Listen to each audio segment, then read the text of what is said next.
Back to one of our top stories this morning. Former FBI attorney James Baker soon to reappear before the House Judiciary Committee for yet another high-stakes hearing. Baker expected to face tough questions about Deputy Attorney General Rod Rosenstein and those wiretap claims. Let's bring in Congressman Jim Jordan, who sits on the committee and will be in that room asking questions today. Congressman, always great to see you, and good morning to you. Good to be with you, Julie. I should note that it's interesting to make note that Baker had a close working relationship with former FBI Director James Comey before he left the Bureau. You will be in today's closed-door meeting. What questions do you have for James Baker?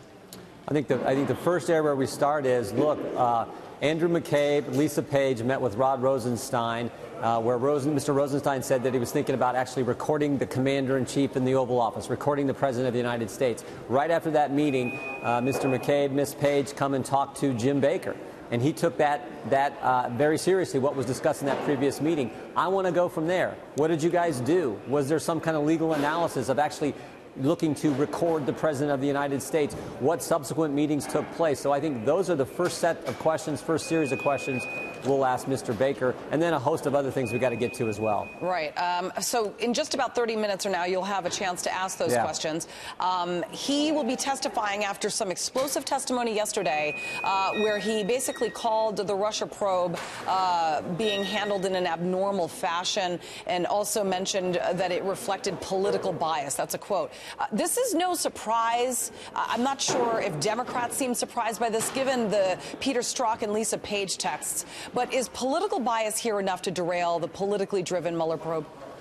Well, I do think it was interesting that yesterday Rod Rosenstein has time to sit down with the Wall Street Journal, do a big, long interview where he says the Mueller investigation is appropriate and moving in the right direction, and yet he can't come talk to Congress about the idea that he made a statement about recording the President of the United States. Remember, Rosenstein's the guy who picked Mueller in the first place. So that, to me, is the most frustrating part. Rod Rosenstein, you got time for an interview where you say the Mueller investigation is appropriate and independent, but you can't answer Congress's questions about something you said in a meeting with the deputy head of the FBI at a time when he was, frankly, acting head of the FBI because Mr. Comey had been fired by the memo you wrote.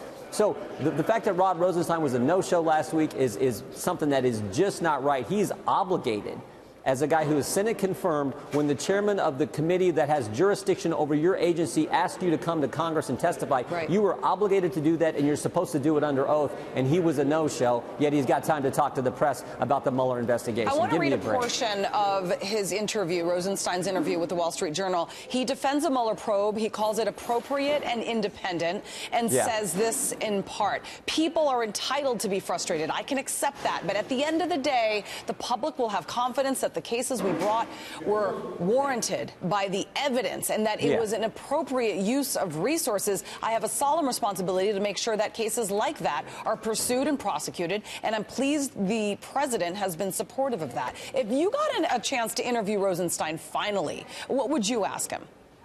Well, I would ask him, talk about frustrating. Why hasn't he given us the McCabe memos that we've subpoenaed? Why hasn't he given us the 302s from Bruce Orr? Why hasn't he opened the FISA application, the part that we know we need to see that Chairman Nunes has talked about? Why haven't we got an update from John Huber, the U.S. attorney who's supposed to be looking into the things that went on in the FBI? Why hasn't none of those things happened? And then we don't get all that information that we are entitled to get as a separate and equal branch of government, and he's a no-show, and Glenn Simpson takes the fifth? Of course we're frustrated. So I want Mr. Rosenstein to come in to answer lots of questions, like about the documents and the requests we have outstanding, but also, most importantly, about this conversation he had with Andy McCabe where he said he was thinking about recording the president. Just 2 weeks into the job, we should also add. Yeah, exactly. All right. Exactly right. All right. Good luck this morning. You've got a big day ahead of you. Thank you very much, Congressman Jordan.